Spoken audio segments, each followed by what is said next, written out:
Ulisses Maciel Mendonça é advogado, mestre em Direito Político e Econômico pela Universidade Presbiteriana Mackenzie e pós-graduado em Direito Constitucional pela PUC, Pontifícia Universidade Católica de São Paulo. Também é especialista em Direito Administrativo pela Escola Superior de Gestão e Contas Públicas do Tribunal de Contas do município de São Paulo. Foi assessor técnico jurídico da Secretaria Municipal do Verde e do Meio Ambiente de São Paulo entre 2013 e 2017 e membro efetivo da Comissão Especial de Relação com a Câmara Municipal de São Paulo de 2019 a 2021. Ulisses Maciel Mendonça é especialista em Direito Eleitoral pela Escola Jurídica Eleitoral Paulista, órgão integrante do Tribunal Regional Eleitoral de São Paulo, com publicações e artigos sobre a evolução e o funcionamento do sistema eleitoral brasileiro.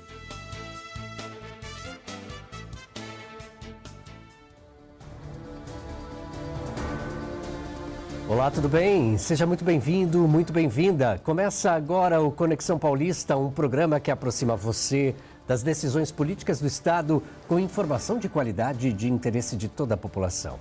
O Conexão Paulista tem edição especial. A Assembleia Legislativa do Estado de São Paulo comemora 190 anos.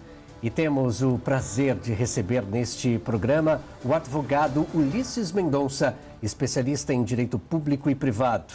Ulisses, seja demais bem-vindo ao Conexão Paulista. Muito obrigado. Vamos juntos. Nesta edição especial me acompanham os jornalistas Fábio Galassi, do Portal Alesp. Seja bem-vindo. Obrigado pelo convite. E também a Renata Perobelli, que é da TV Alesp. Renata, sempre muito obrigado. Obrigada, Arthur. E olha, Ulisses, antes de a gente começar esse bate-papo aqui descontraído e muito informativo, é importante a gente lembrar, né, que a gente começa com um destaque do poder legislativo, então, no desenvolvimento do Estado e na vida do cidadão.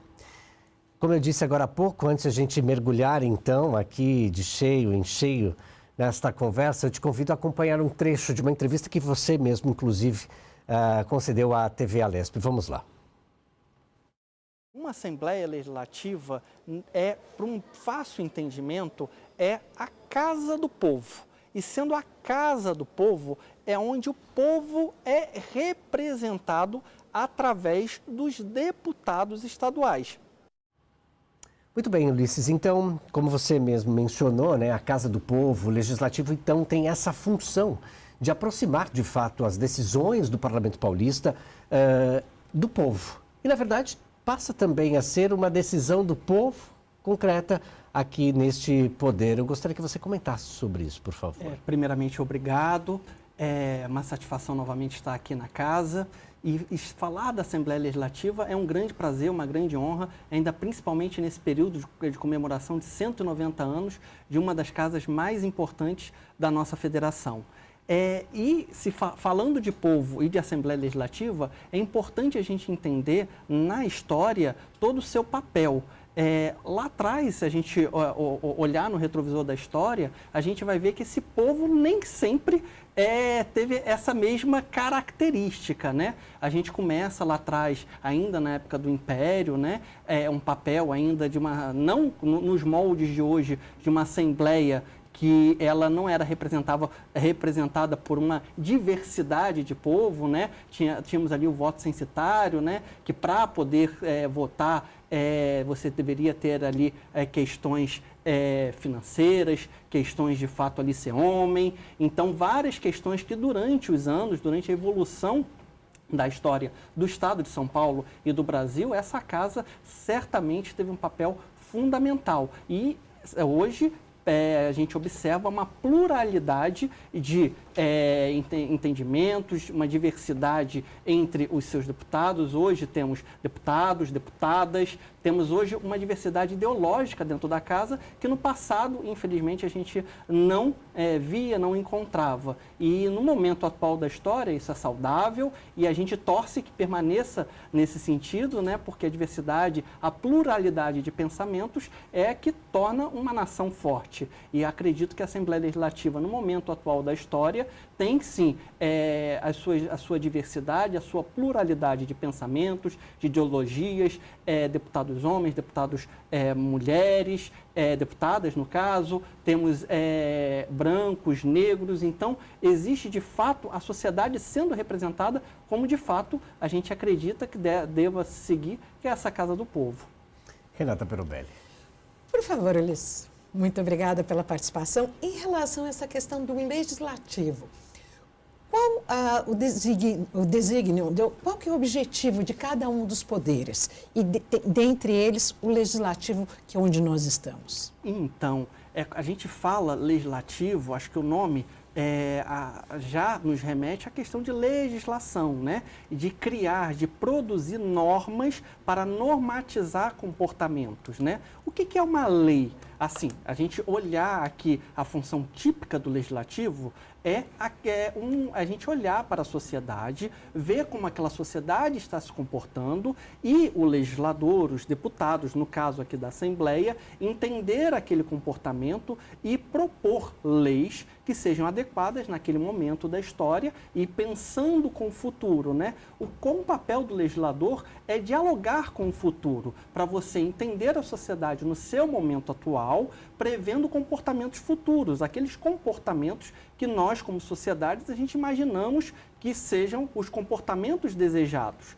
E essa é a função típica, né, de criar normas, leis. Uma função atípica do Poder Legislativo, e não menos importante, muitas das vezes até mais importante do que efetivamente a produção normativa, é de fiscalização. E fiscalizar quem? Fiscalizar o Poder Executivo, né? Porque a gente sabe que na história do Brasil a gente teve, às vezes, algum descompasso, né, com dinheiro público. E o Poder Legislativo tem uma função que, na minha opinião, passa a ser uma função até mais importante do que a função de efetivamente criar uma legislação, é a função de fiscalizar o Poder Executivo para trazer ali um balizamento, né, da probidade, das boas práticas e que não exista um abuso com dinheiro público.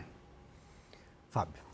Doutor, a gente sabe da existência do governo federal, que é um guarda-chuva da nação, vamos dizer assim, o governo municipal, que é aquele que está mais próximo do cidadão, e a questão do poder estadual, né? A Alesp, ela tem por premissa não ficar centralizada na capital. Ela tem essa natureza de se expandir pelo Estado, para estar presente na vida do cidadão. Nesses 190 anos, é uma marca muito forte da Alesp estar presente em todos os municípios paulistas. Eu queria que o senhor falasse um pouquinho sobre a importância disso, né? De um poder, vamos dizer assim, entre aspas, que fica no meio do caminho entre o muito próximo e o muito distante. Qual a importância desse poder na vida do cidadão em qualquer cidade paulista? Eu acho que eu começo respondendo essa pergunta, uma questão de comportamento, fazendo link com a pergunta anterior, é uma questão de comportamento do fumo, que a gente aqui na Assembleia Legislativa teve uma legislação muito importante que a gente trabalhou e isso serviu de exemplo para todos os outros estados e para o Brasil como um todo, que foi a lei antifumo, né? Algo que nasceu dentro dessa casa, uma questão que mexe no comportamento e isso se espalhou por todo o território, não só do estado, e a gente observou que vários estados, vários municípios tiveram ali como norte a legislação bandeirante. Então, a legislação, a Assembleia Legislativa, essa casa, ela tem uma função importante, mas muitas das vezes ela é até colocada como menos importante, talvez por um desconhecimento da população e de questões que são dificultadas até pelo entendimento. Se nós olharmos a nossa Constituição Federal, está lá que a competência do Estado é uma competência concorrente. A gente observa de uma forma muito clara qual que é a competência ali da União, qual que é a competência dos municípios, mas qual que é de fato a competência dos estados, qual que é a competência legislativa de uma Assembleia Legislativa, né, do Estado. E a gente vai fazendo por exclusão, é um exercício de exclusão. Então, numa leitura mais simples, com menor profundidade, o leigo tem uma dificuldade de entender de fato qual que é a importância da produção legislativa estadual. Mas, de fato, a Assembleia Legislativa do Estado de São Paulo, nos seus 190 anos, tem e continuará tendo, assim a gente espera, um papel fundamental na defesa de valores da nossa sociedade importante. E a capilarização no Estado, a gente observa hoje que dentro dos 94 deputados aqui eleitos, que a gente existe uma pluralidade territorial. Vocês podem observar, se olharem hoje o histórico dos nossos 94 deputados, vocês vão observar que não são todos da capital, não são todos do interior, não são todos do litoral. A gente consegue ter aqui, através dos deputados e com suas bases, a conversa com a população. Os deputados, com seus gabinetes de portas abertas, estão também no nosso território do Estado, escutando, entendendo as demandas da população e trazendo para dentro da casa e discutindo os anseios da população. Então, acho que a Assembleia é muito feliz nesse papel que ela tem tido e vem tendo durante esses 190 anos. É interessante quando a gente observa, então, essa realidade da criação das leis, das normas, né, direitos e deveres. E existe, na verdade, no estado de São Paulo, nós temos 645 municípios e cada região tem a sua peculiaridade. Interessante, porque, de repente, na criação para o estado, uma determinada lei vai falar mais para uma região e assim sucessivamente, né? Nessa situação, entrega-se o poder também aos municípios para que esses municípios, né, possam criar as suas normas. E aí, como é que você observa também essa grande legislatura, né, saindo daquele município que de repente é pequeno, com 2.000 habitantes, sei lá, enfim, e aí se cresce essa lei que pode servir para uma capital, pode servir para o interior, para o litoral?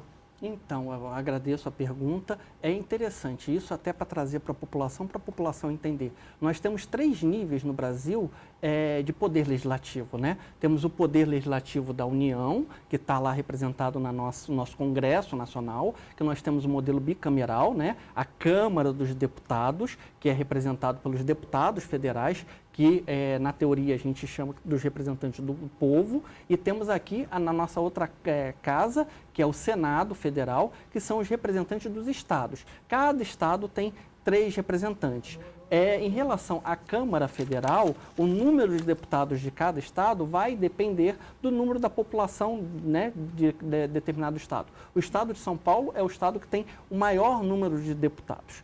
Trazendo para a realidade estadual, como a gente já colocou na pergunta anterior, e na realidade municipal, a legislatura, né, o legislativo municipal vai tratar de questões efetivamente locais. Tem um político histórico que sempre colocou dizendo que as pessoas não vivem na União, não vivem nos estados e vivem nos municípios. Então a gente observa que, de fato, as câmaras municipais, elas exercem um papel muito importante na produção legislativa, mas também fiscalizando o seu poder executivo local, o seu poder executivo municipal. Então, o poder legislativo municipal, na sua criação das suas normas locais, ela tem um foco de fato local, mas muitas das vezes de uma produção legislativa que seja ali de fato, que infelizmente no Brasil a gente coloca, tem lei que pega, tem lei que não pega, é uma coisa que é meio que quase que um dito popular, mas uma produção legislativa que seja ali como exemplo, colocado como norte, é exemplo a ser seguido, outros municípios copiam e tenta-se muitas das vezes ter um enquadramento estadual ou um enquadramento nacional sobre determinado assunto, sobre determinado norte que aquela legislação municipal tenha tido ali como criação, né? Então, eu acredito que o nosso modelo nacional, estadual e municipal é um modelo acertado. E o nosso calendário eleitoral, tendo uma divergência de 2 anos entre eleições municipais e depois 2 anos subsequentes, as eleições gerais, também é um modelo assertivo, né? Porque a gente tem ali alternância de atores políticos. Se imagina se todo o calendário político fosse engessado, tanto a eleição municipal quanto as eleições gerais fossem no mesmo ano, no mesmo período, teríamos uma dificuldade grande de novos atores. Aí a gente olha aqui para o nosso Distrito Federal, que só tem eleição a cada 4 anos, que é um modelo híbrido, né? E como que o Distrito Federal tem uma certa dificuldade, enquanto sociedade local, de novos atores na política para poder gerir aquele território. Renata. Doutor Ulisses, é possível afirmar que a legislação orçamentária é o que de mais importante é votado aqui nessa casa? Explica para a população o que é isso. A legislação orçamentária é o que a casa, junto com o executivo manda para casa, se tem os debates, se tem as conversas, para você entender quais são as políticas públicas que deverão ser implementadas do norte do executivo. Cada governador, a gente falando aqui no âmbito estadual, tem ali uma agenda própria e, através do seu orçamento, ele tenta implementar essa agenda. Temos que entender que algumas pastas têm o seu orçamento carimbado, o dinheiro que ele não tem tanta discricionalidade ali em colocar, tirar, como saúde, como educação, são parte do orçamento que está, de fato, ali muito mais direcionado do que em outras pastas, em outros setores. O orçamento ele tem um fator muito importante na implementação de políticas públicas, mas muitas das vezes, uma leitura minha particular, não sei se ele poderia colocar ele como o mais importante. Ele tem a sua importância, sem dúvida, porque a gente vive no mundo real e sem dinheiro a gente não consegue, de fato, executar todas as questões, mas a gente tem pautas sociais, pautas que são produzidas aqui dentro dessa casa, de legislações que também têm a sua relevância e a sua importância. Até porque, desculpa, é uma canetada que não é pontual, é para um ano inteiro, né? Sem sombra de dúvida. E se a gente olhar num programa de governo de um candidato, ele ali, quando apresenta, aquilo ali ele tem um norte durante 4 anos do orçamento, da agenda a ser colocada. Quando a gente tem alternância, por exemplo, para a população entender, um governador, no caso do Estado, ele vai governar durante 4 anos, mas efetivamente ele vai trabalhar com o seu orçamento durante 3.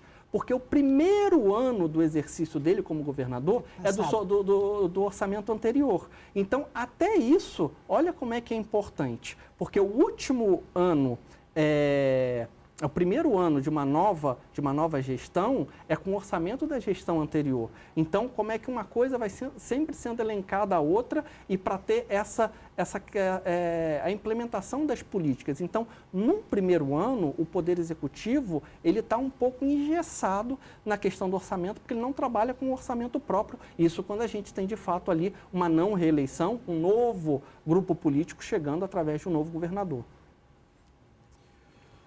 Doutor, temos uma Constituição Federal, né, mas a Assembleia Legislativa também vota uma Constituição Estadual. Tivemos 4 aí na história desses 190 anos.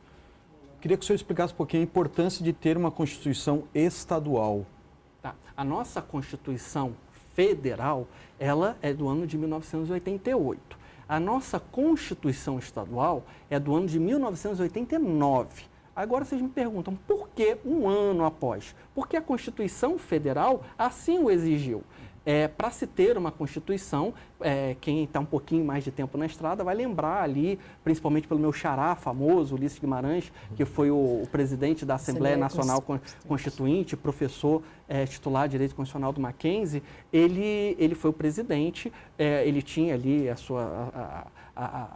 suas agendas políticas próprias, mas na Constituição, quando a gente se começou e se criou e foi promulgada lá em 88, a nossa própria Constituição, ela assim determinou que os estados tivessem as suas constituições próprias. Então, por isso, que se a minha memória não estiver falhando, no dia 5 de outubro de 1989, foi promulgada a Constituição do Estado de São Paulo. E ela foi promulgada por uma determinação da Constituição Federal.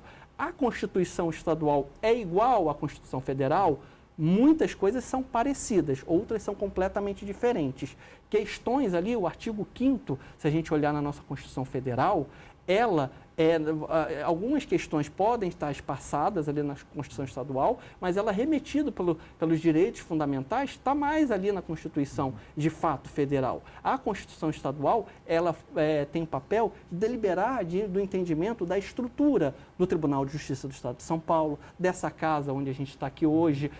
Ela traz a essência, ela nasce que depois a casa teve a votação ali do seu regimento interno para questões próprias efetivamente do dia a dia e outras legislações. Mas a Constituição Estadual, ela tem um papel como norte de para onde que o Estado de São Paulo deseja ir, para onde que o Estado de São Paulo quer caminhar. Qual é o objetivo? Nós, como Estado, temos muito amarrado com a Constituição Federal, mas, sem sombra de dúvida, com uma certa liberdade para trazer a questão da população bandeirante, que não necessariamente é necessidade da população fluminense, mineira e por assim dizer. Então, uma Constituição Estadual, ela reflete muito da Constituição Federal, mas ela inova em certas questões em relação à Constituição Federal e outras constituições. Se analisarmos todas as constituições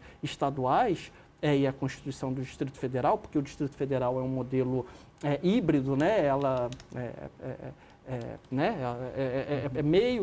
meio Estado, meio município, sem aqui ter uma profundidade nisso, nós vamos observar que as constituições, elas têm ali as suas particularidades. Tem coisas que são próximas, parecidas, e coisas que são diferentes. Uma questão que a gente observa na Constituição Federal é a arguição de preceito fundamental, a DPF, coisa que a gente não enxerga hoje na Constituição do Estado de São Paulo. O Constituinte Estadual entendeu que a Constituição do Estado de São Paulo, até pelo período curto de um ano, e depois a doutrina veio a dizer de fato que era preceito fundamental, não trouxe aqui para a gente a arguição de preceito fundamental. A DPF no Estado de São Paulo não tem. Tem gente que vai dizer porque a DPF tem que ser julgada só em âmbito do STF, do Supremo Tribunal Federal. Outras pessoas vão dizer que a questão de não existência na Constituição Estadual veio em decorrência do constituinte originário estadual ter ali uma dificuldade de entendimento do que era esse preceito fundamental. Ulisses, eu fiquei preso numa palavra que você disse um pouco há pouco, inovação, né? A nossa Constituição não é tão jovem, ela é jovem, né? Muito jovem. Muito jovem, mas a gente tem se adaptado, a vida ela vai fluindo. Sim. E as inovações vão surgindo. De que forma atualizar a Constituição? Então, essa é uma questão. A gente olha para a nossa Constituição, a nossa Constituição Federal, de 88, a Constituição Estadual de 89. Eu peço desculpa, não tenho memória de quantas emendas estaduais, emendas à Constituição Estadual, nem a federal, porque são já algumas.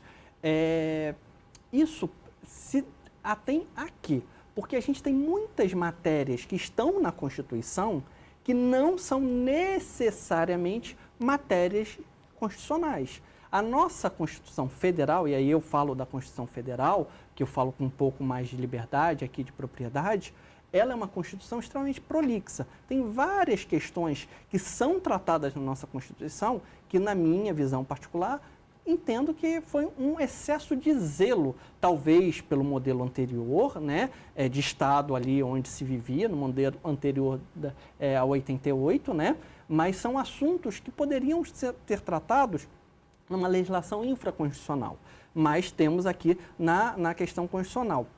E aí, entendo eu, em decorrência desse viés prolixo da Constituição, um excesso de modificações. Porque o que entendo ser uma Constituição? Qual que é o dever da Constituição? É desenhar um Estado, dizer o que é esse Estado e colocar o norte para aquela população, para aquele Estado, do que ele deseja, do que ele almeja de fato ser, né? É como o norte de fato, como tem aqui um trocadilho que diz ali que na época da proclamação da República, na nossa bandeira tem ali ordem e progresso, né? Mas ficou faltando uma palavrinha, que o princípio seria o amor. E ali uma discussão, naquele momento, se tirou a palavra amor, que o amor deveria ser, de fato, ter sido inserido. Anos atrás, no Congresso Nacional, voltou essa discussão, não sei se vocês têm memória sobre isso, de fato incluir a palavra amor na Constituição, na bandeira nacional. Então, isso vai a depender do momento, da história e de como o Estado vem a caminhar. No modelo constitucional brasileiro, por ser uma Constituição prolixa, isso, de fato, a gente observa uma emendas à Constituição de uma forma mais comum, e isso acontecendo, entendo eu, até de uma forma ruim, porque o Estado, a gente olha para os nossos irmãos do Norte, né, a Constituição americana, a gente vai ver ali como que a Constituição americana é uma Constituição enxuta, de fato traz ali só o norte do Estado, né, da nação, que assim eles pretendiam, e é uma Constituição com pouquíssimas emendas. E a nossa Constituição, por ser uma Constituição prolixa, teve várias emendas durante todo esse período. Renata. Como emenda, é possível cancelar um ato da Constituição? O que é possível fazer para, por exemplo, como você falou que a Constituição é atribuída a um tempo. Esse tempo passou. Essa lei já não, esse item da Constituição já não mais faz sentido. Como cancelar isso? Então, porque a Constituição, entendo que ela é o norte do Estado a ser almejado, né? Do desejo de um Estado, de um desejo da população. E a Constituição, ela deveria tratar de assuntos maiores. Por ela ser uma Constituição prolixa, trata de assuntos menores. E aí, por isso, e qual que é o meio para essa alteração? Através de uma emenda constitucional, que ela é votada em 2 turnos no Congresso Nacional. Na Constituição Estadual, ela tem o seu rito próprio, tá? Mas revogar, quando você fala revogar uma questão da Constituição, porque assim, a partir do momento que se coloca, ela frui efeitos no tempo. Quando tem uma determinada emenda à Constituição, a depender do tema, se trata-se de um tema de direito civil, direito penal, vai ter um reflexo diferente para ver se vai retroagir ou não no tempo. Em regra, a gente olha daquele momento para frente, não retroagindo, a não ser que sejam questões de direito penal, que seja para beneficiar alguma situação que alguém esteja sendo penalizada por uma infração ou algo que era colocado naquele momento, no nosso exemplo aqui na Constituição, e nesse momento atual, aquele comportamento passa a não ser mais um comportamento que foi ali de uma forma repressiva do Estado. O Estado hoje olha com um olhar mais, sem ter um olhar repressivo de fato do Estado. Ulisses, o nosso papo está muito bom, Fábio, Renata, a gente vai precisar fazer um intervalo, mas vamos fazer o seguinte, vamos deixar o nosso telespectador curioso, nossa telespectadora curiosa. Vou aproveitar então, antes de chamar o intervalo, vou pedir para que o Fábio faça uma questão e aí, na volta do intervalo, no próximo bloco, o Ulisses vem respondendo, a gente retoma também, só por uma questão, deixar o nosso telespectador com vontade de querer saber o que o Fábio quer saber. Bom, vamos tratar um pouquinho da área eleitoral. Temos aqui em São Paulo a questão das regiões metropolitanas, né? O senhor já falou da questão da representatividade na LESP, que ela é muito variada. O senhor acha que essa questão das regiões metropolitanas pode mudar num período eleitoral futuro, uma mudança de perfil dos deputados? Quer dizer, aqueles deputados que são individualizados nos municípios podem se transformar em representantes de blocos, cada vez mais, blocos regionais, que tem a questão política, social e econômica também englobada nisso. Quer dizer, o perfil dos integrantes da LESP, a partir desses 190 anos, pode mudar em função dessa mudança estrutural, territorial paulista? A resposta do Ulisses daqui a pouquinho no próximo bloco. Até já.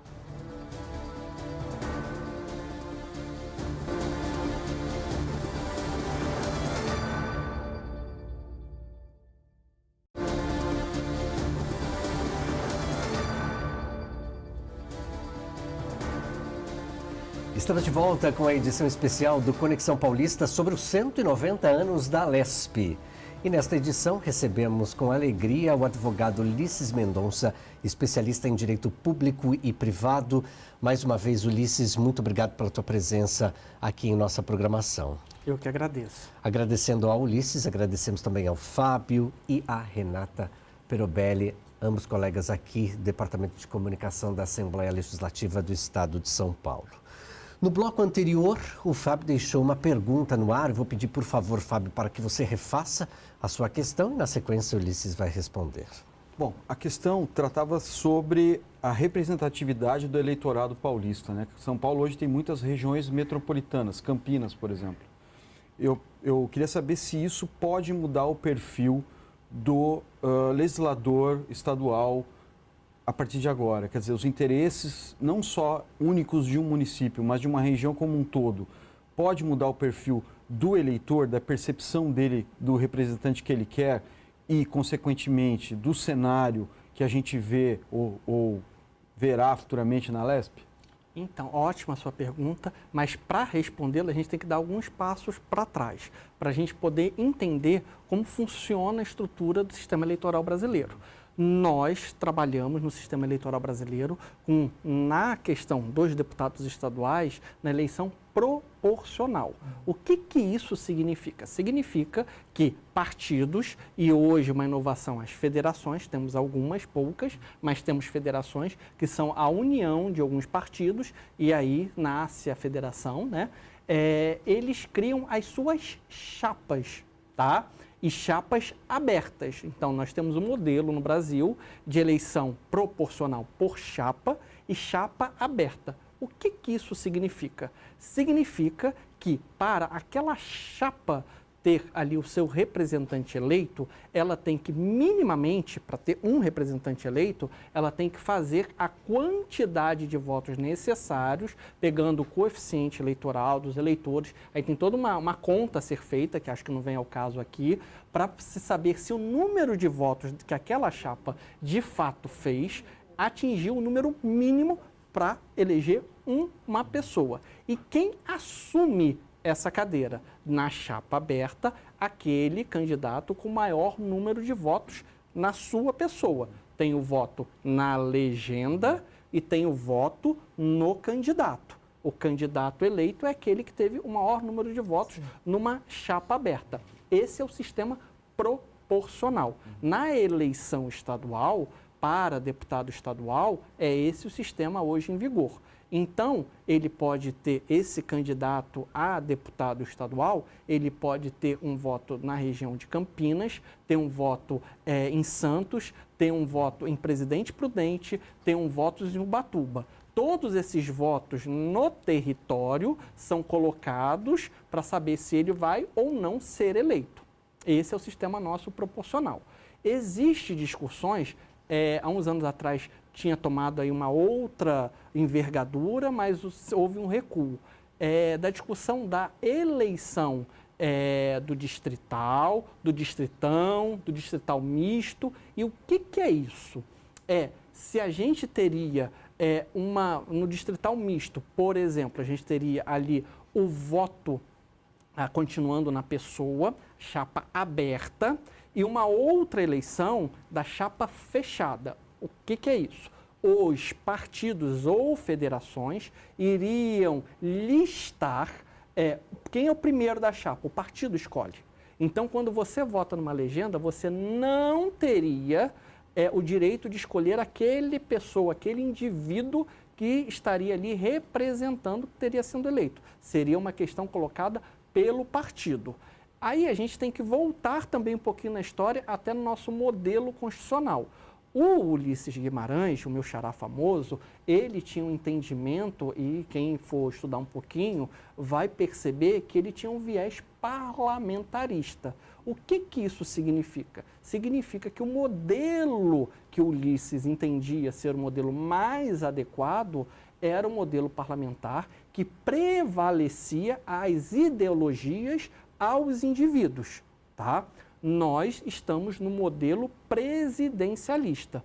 no modelo lá do xará famoso, do Ulisses Guimarães, ele entende que quem seria ali, tocaria o executivo, seria um primeiro-ministro ali, elevando a representatividade do povo, porque, de fato, onde o povo é representado são nas assembleias, nas câmaras ou no Congresso Nacional, tá? Quando a gente está falando da questão metropolitana, numa eleição estadual, todos os votos daquela eleição metropolitana vão ser computados para aquele candidato, a não ser se a gente tivesse aí uma modificação nesse sentido de modelo de eleição. Proporcional? Não. Vamos para o misto? Vamos para o distritão? Qual o modelo que a gente poderia alterar?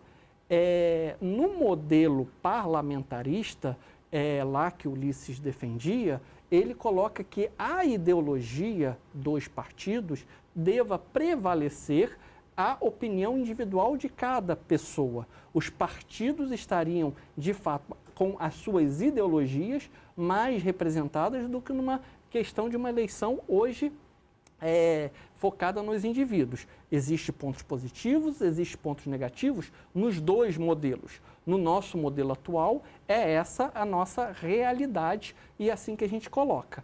Talvez tenhamos aí uma certa dificuldade já numa eleição municipal, não nas eleições gerais, porque talvez esse eleitor de Campinas, ele não mora em Campinas, ele esteja em São Paulo. O eleitor de Jundiaí ou o eleitor de Santos, ele só vá a Santos ou vá para uma outra cidade menor do interior só no período da eleição, mas ele não está vivenciando o cotidiano daquele município. Eu falei o nome de grandes municípios, temos municípios menores, municípios com 5, 10, 2 mil pessoas no estado de São Paulo. Nesses municípios, a gente observa que as eleições municipais, em muitos dos casos, existem mais eleitores naqueles municípios do que a população de fato, porque os eleitores moram em outros municípios, só retornam aos municípios na eleição municipal, porque aí, de fato, cada voto faz muita diferença para a eleição do prefeito e dos vereadores. Espero ter conseguido ajudar aí nesse raciocínio. Diante dessa sua resposta ao Fábio, Ulisses, aí formulando uma questão aqui, você falando sobre isso, você levantou uma bola e aí acho que a gente tem que entender uma outra situação. Nessa linha de pensamento, né, o eleitor vai ao município apenas para votar. Nós estamos vivendo um momento, e aqui nós não temos em absoluto aqui a ideia de deixar o diálogo aqui quente, no sentido de pular por uma questão de levantar a bandeira de um lado ou outro, não é essa a questão, né? Mas nós estamos vivendo um momento no Brasil, e aí eu estou trazendo mais para São Paulo, em que diversas ideologias se encontram por meio da internet. Você citou em algum momento no bloco anterior a questão dos Estados Unidos, tal, não sei o quê. Muitas coisas estão sendo vivenciadas nos Estados Unidos hoje. O brasileiro quer, de alguma forma, aplicar na legislação brasileira, né? E aí, puxando para o estado de São Paulo. De que forma trabalhar essa questão, essa dualidade daquilo que tem se vivido nos municípios, ou seja, dentro da internet, né? Lá fora, que é trazido ou que tem se pensado trazer para cá? Nossa, Arthur, essa é uma pergunta muito complexa, muito difícil, e a gente precisa fazer várias elucubrações aqui para poder entender de fato como seguir. Não existe receita de bolo, eu tenho ainda muitas reflexões sobre esse assunto, entendo que a internet trouxe e deu voz a uma população que não tinha voz, que tem o seu ponto positivo. Tem outras questões que a gente observa e observou durante a história aqui, né, desde as mídias sociais, que não foram tão boas assim, existiram excessos ou não. Nós temos aqui uma legislação também, como reflexão, uma legislação penal, tá? Que comportamentos que são tipificados como condutas criminosas também podem ser tipificadas se aquela conduta for replicada no mundo eletrônico, no mundo digital. Tem gente que defende essa corrente dizendo que se está no Código Penal, se está tipificado, vamos replicar, e aí tem aquela questão da conduta. Temos hoje uma grande discussão no Brasil, não só acho que no Brasil, é no mundo, em relação às mídias sociais, que se traz uma liberdade maior, uma liberdade menor, se nós estamos, em certa medida, calando uma população, se está tendo uma censura, se não está tendo uma censura, é um tema muito difícil, muito polêmico. Há pessoas que vão defender e colegas que vão defender ambos os lados, e quando a gente tem assuntos apaixonantes, o perigo é que muitas das vezes a gente entra numa questão das paixões, de fato, muito mais do que um exercício da racionalidade. E se tratando de liberdade de expressão, eu vou pedir desculpa porque eu não lembro o nome do autor. É um professor de Harvard, que ele tem um livro que é fantástico, é Por que as Nações Fracassam. E eu peço desculpa porque não lembro agora o nome desse autor. Um dos motivos que esse autor chegou nessa conclusão das nações fracassarem é a falta de liberdade, a falta de democracia, do exercício da democracia, né? Estados que vivenciaram modelos democráticos mais dilatados tiveram a sua sociedade evoluída. Conclusão desse professor que a gente encontra nesse livro, Por que as Nações Fracassam. A liberdade, entendo eu, está intrinsecamente ligada à democracia, porque é o cerne da questão, a questão do pensamento e do que a gente fala, do que a gente coloca. Se existe excessos, temos aí uma legislação penal para ir atrás, corrigir, penalizar, como a própria legislação fala, aquelas condutas. Num modelo de internet livre como temos hoje, a gente observa excessos. Hoje tem a discussão, houve uma censura prévia? Não houve uma censura prévia? Essa questão de checagem de fato ou não, isso é bom, isso é ruim? Eu, particularmente, não tenho essas respostas. Eu tenho mais reflexões e mais questionamentos do que efetivamente as convicções. Entendo que a liberdade de expressão é um valor consagrado na nossa Constituição e todos os estados, os países que tiveram ali a sua evolução, necessariamente passam pela liberdade. Então, a gente tem que sempre fazer essa reflexão.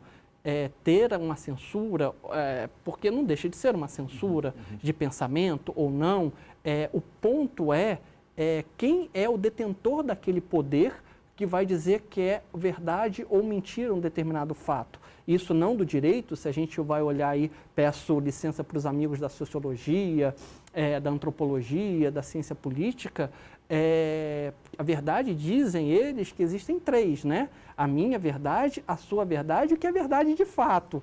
Então, quando a gente lida com questões muito sensíveis e a gente transmitir um poder para alguém, de fato ali colocar a questão de dizer que pode ou não pode falar alguma coisa, talvez naquele primeiro momento seja bom, mas no momento posterior, penso eu, a depender daquela pessoa que está fazendo, pode ser muito poder para o indivíduo e aí a gente caminhar para um momento seguinte do nosso país, da nossa nação, de um modelo ditatorial, né? Porque é com as pequenas coisas que as ditaduras começam. E eu tenho uma preocupação muito grande quando a gente fala em restringir a liberdade de expressão, que na nossa Constituição, tanto estadual quanto na federal, não existe direito nenhum que seja absoluto. O direito à vida não é absoluto. Também o Estado tem as suas exceções, ele também pode tirar a vida do indivíduo na nossa Constituição Federal no caso de guerra. Pena de morte existe no Brasil em caso de guerra e no nosso Código Penal Militar, como se executa a pena de morte é por pelotão de fuzilamento. Então, existe, até no Estado brasileiro, a pena de morte num caso excepcional de guerra. Mas a liberdade, eu acho que tem que ser sempre um norte para a nossa nação. Professor, licença, perdão, Dayton Acemoglu, é esse? O James Robinson? James Robinson, esse mesmo, ele é Perfeito. fantástico.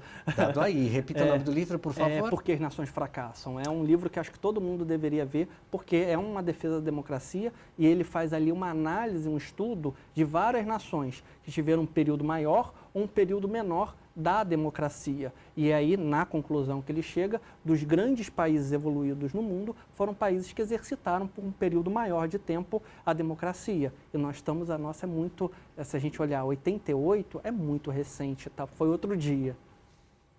Doutor Ulisses, na sua opinião, a internet acirrou a polarização e como é que fica o jovem, o futuro eleitor, ele que está passando dos 16 anos com o título de eleitor aqui no celular, como é que fica ele diante de tudo isso? Nossa, o que se esperar? Outra pergunta muito complexa, muito difícil, que também cabe aqui a gente fazer várias reflexões e eu também não tenho essa resposta de bate-pronto. Olhando para a minha própria história, sou nascido em 1983, e aí quando era jovem, assim, com meus 16 anos, a gente tinha algumas verdades que eram muito mais verdades do que se tem hoje. Acho que a sociedade, naquele momento que eu vivenciei naquela história, a gente tinha ali mais ou menos um consenso do que a sociedade se pensava e de como as coisas conduziam. Era talvez uma ilusão minha, uma ingenuidade da minha parte, mas entendo eu que era um momento, acho que mais simples. Talvez essa divergência sempre ela esteve aí, eu que não a enxergava. E a internet, ela trouxe isso tudo à tona. Então,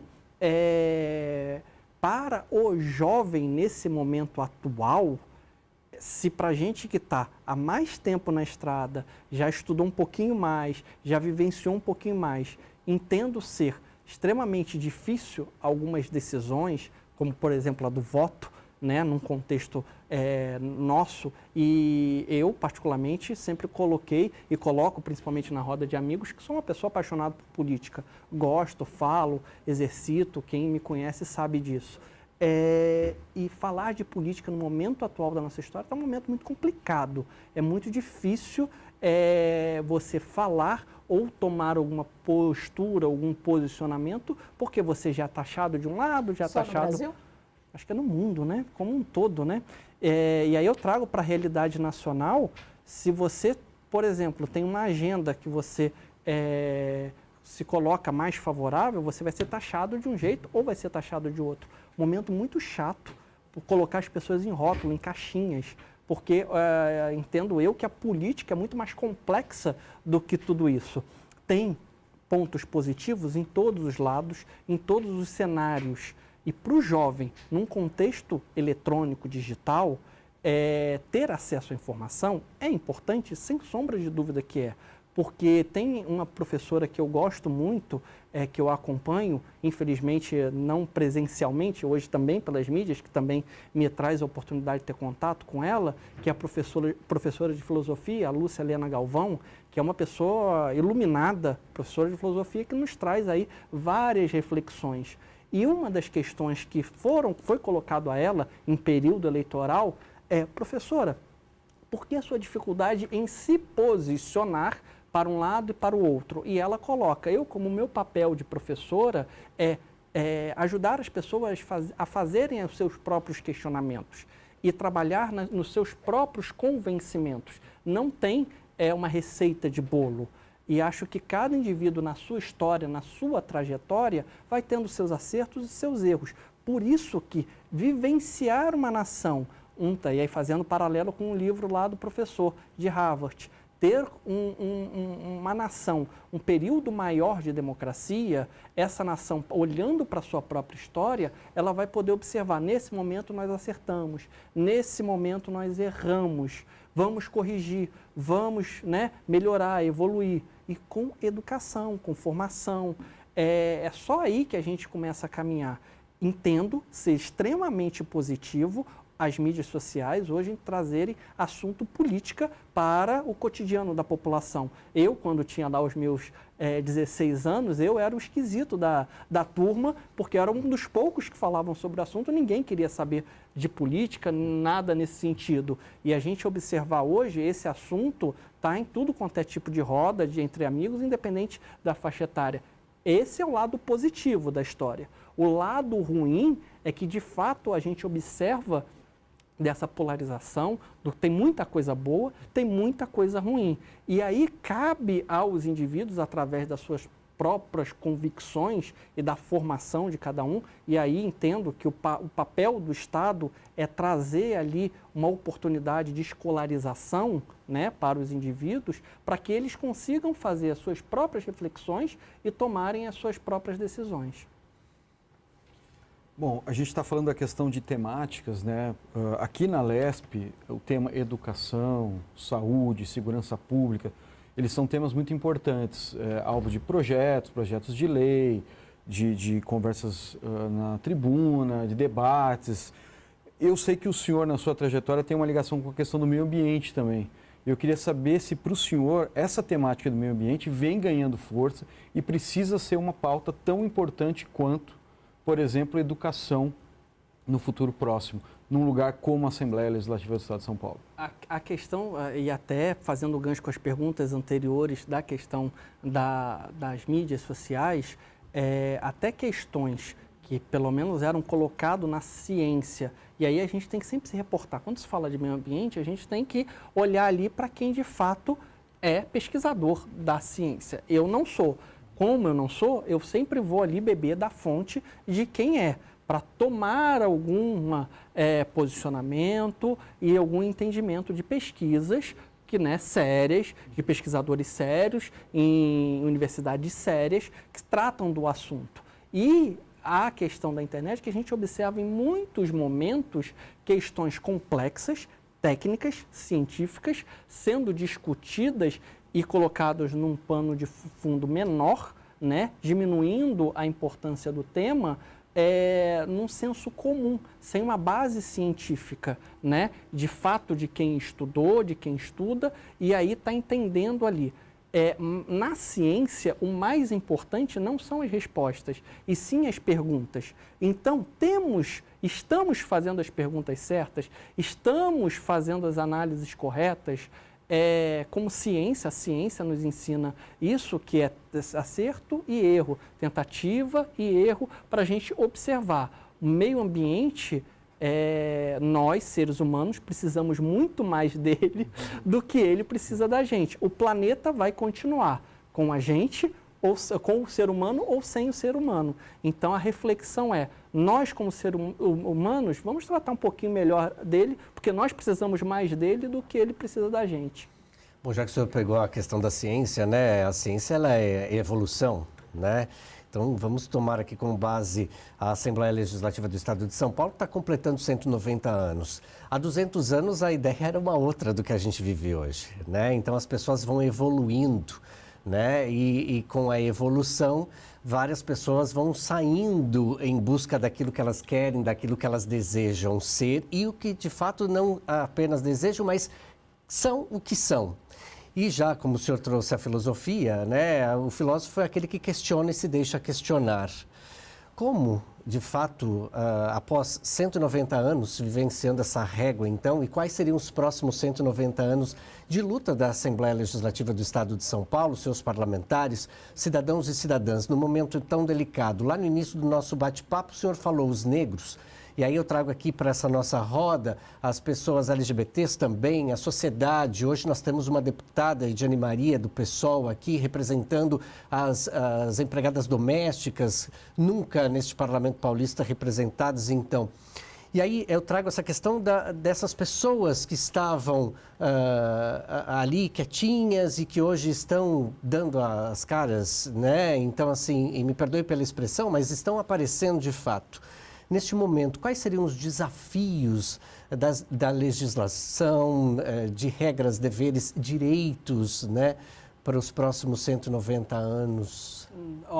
Dialogar com o futuro é muito complexo. Tem um político que sempre usa esse termo, uma pessoa que eu tenho muito carinho e apreço, e ele fala, dialogar com o futuro, a política é dialogar com o futuro, e essa casa ela está dia após dia dialogando com o futuro.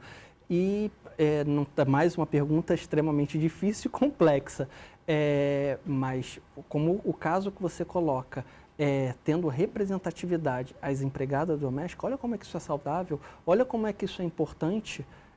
Nunca na história dessa casa a gente teve uma representante de uma classe, né, de trabalhadora nesse país que muitas das vezes na nossa história foi esquecida, foi ocultada, foi apagada e, né, até nos momentos mais complicados da nossa história eram de fato ali, né, deixado na senzala, né?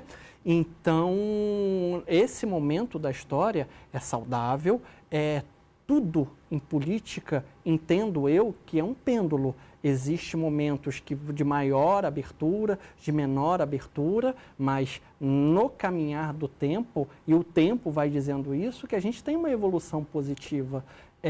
Se a gente olhar há 190 anos, olhando no retrovisor da história, há 190 anos atrás, olha qual era o perfil, se a memória não falha, dos 30 e poucos deputados da primeira, né, acho que não foram 30 e poucos deputados na primeira eleição, né?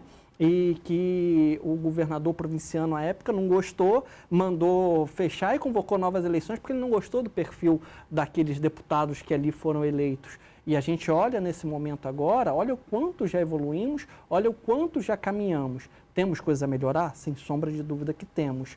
Vamos caminhar? Vamos melhorar? Acredito que sim. Precisamos dar condições. E para dar essas condições, necessariamente a gente passa pelo processo eleitoral.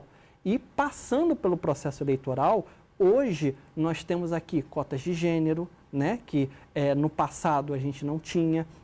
Existem discussões, é positivo, é negativo, a questão do financiamento público eleitoral, é bom, é ruim, cada um tem a sua própria entendimento, se é positivo ou não. Entendo que em certos contextos, algumas pessoas só de fato conseguem sentar numa cadeira se de fato tiveram ali algum apoio da estrutura do Estado eleitoral, né, da legislação eleitoral, que permitiram uma ascensão política. Porque se não tivéssemos aqui uma estrutura eleitoral que assim permitisse, muitos dos parlamentares não teriam essa ascensão a sentar de fato na cadeira. Ulisses, a gente está quase finalizando, mas eu vou aproveitar então a deixa. Uma pergunta da Perobelli e uma pergunta também do Fábio. Ela faz uma pergunta rapidinho, o Fábio também, e você, por favor, responda as perguntas dos dois. Como a inteligência artificial pode somar esforços aqui no Parlamento Paulista? Fábio. Questão da humanização, né, dos parlamentares, essa necessidade deles sempre terem contato com a população. O quão importante é isso, né? Por mais que a tecnologia impere hoje, o contato humano sempre é fundamental. Eu começo pela sua para poder chegar lá. A gente olhando aqui para casa, e aí a gente tem uma questão de segurança. Eu frequento essa casa há mais de década, há praticamente 20 anos. Por questão de segurança, a gente observa que o acesso a essa casa era muito mais fácil no passado do que é hoje. Hoje, para se ter acesso à Assembleia Legislativa, você precisa de uma identificação, existe ali uma catraca, um detector, tudo mais. Por questões de segurança que a gente observa, acho que foi na última ou na penúltima legislatura que se implementou essa questão. Entendo eu que se a Casa do Povo cria dificuldade para o povo frequentar essa casa, então a gente também está trazendo barreiras. Temos a questão da segurança, sem sombra que temos, mas não podemos impedir o acesso de qualquer popular a acender essa casa, acessar essa casa. Então, só como reflexão, segurança é importante, mas muitas das vezes a gente vê que a população cria-se barreira para a população e para as pessoas que não têm um traquejo, né, de entrar, de conhecer a casa, se sentem até intimidadas. Isso só como reflexão aqui para a gente. Da questão da inteligência artificial, é um caminho sem volta, entendo eu. O ponto é a gente trazer mecanismos de barreira para que ela não coloque acima do indivíduo, né? Não se sobreponha à pessoa humana. O grande questionamento da inteligência artificial é a questão dos postos de trabalho, penso eu, porque muitos dos trabalhos serão desempenhados por máquina, pela inteligência artificial, numa velocidade e numa qualidade de entrega melhor do que a do ser humano. A reflexão vale a pena? É um custo que vale a pena? Esse é o nosso desafio para os próximos 190 anos. E nós vamos acompanhar tudo isso. Será? De que forma? Se não nós, os nossos. E antes de encerrar, só lembrando aqui, enquanto você falava, respondia as questões dos meus colegas, muito bem lembrado pela Renata Perobelli, nós temos aqui um programa, na verdade existe uma lei dentro do nosso estado que instituiu então a Assembleia Popular, que é de fato um programa vinculado do Enio Tato, deputado Enio Tato, que é vinculado então todas as quartas-feiras, melhor dizendo, é gravado todas as quartas-feiras ao meio-dia aqui na Assembleia Legislativa, em que a população, cidadã paulistas, podem vir a esta casa e trazer também as demandas, né? É a voz da população. É um programa gravado com as pessoas que vêm, e tem os que vêm repetidamente, outros que vêm de vez em quando, pessoas da população. Que isso é fundamental, né? Porque a casa é de quem? Do povo. Né? E vamos lembrar sempre isso. Eu quero muito agradecer ao advogado Ulisses Mendonça, então especialista em direito público. Muito obrigado pela tua presença. Eu que agradeço. A sua aula aqui para a gente, aqui para os nossos cidadãos e cidadãs. Muito obrigado. Eu que agradeço o convite, muito obrigado e espero retornar assim que for tão possível. Agradecendo ao Ulisses, agradeço também ao Fábio. Muito obrigado, Fábio, pela tua presença aqui conosco também. Obrigado mais uma vez pelo convite, foi um prazer. Renata Perobelli, gratidão. Muito obrigada. E tivemos uma aula. Queremos outra, queremos um novo capítulo. Muito obrigado, gente. Você que está aí do outro lado já sabe, toda quinta-feira às 9h, você pode conferir uma entrevista exclusiva aqui no Conexão Paulista. Muito obrigado pela sua companhia, por sua audiência. Até a próxima oportunidade. Tchau, tchau.